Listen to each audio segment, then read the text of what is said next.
Napabilang uli ang SB19 sa mga nominees ng paparating na ika-4 na edisyon ng Gawad Balisong Awards ng JCI Batangas o kung tawagin po ay mga JCs.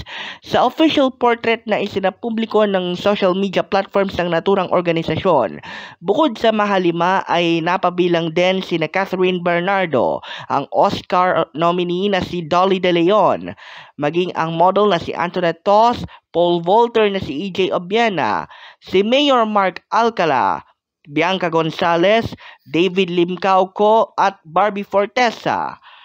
Maging ang iba pang mga love teams ng industriya na sina Donnie Pangilinan at Pel Mariano, ang unkabaggable star na si Vice Ganda, ang dating journalist at congresswoman na si Sol Aragones, ang wealth and life coach na si Chinky Tan, si Senator Risa Hontiveros, ang sexy star na si Ivan Alawi, ang boy band na BGYO, ang tambalang KD Estrada at Alexa Ilacad, ang grupong Horizon, maging ang performer na si Archie Larga, Kapinpin Brothers at Father Fiel pareha.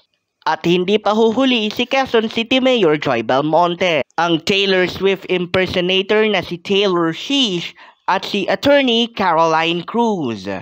Ang taunang Gawad Balisong ay kumikilala sa mga natatanging game changers o patuloy na nagpapanibago ng kani-kanilang industriya sa larangan ng media, entertainment, politika at humanitarian services. Disyembre 10 naman nakatakda ang face-to-face na awarding night na idaraos ng JCI Batangas Balisong.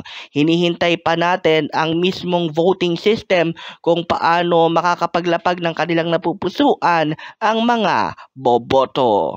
Dati na ring nanalo ang SB19 sa ikatlong edisyon noong 2022 bilang game changer for music.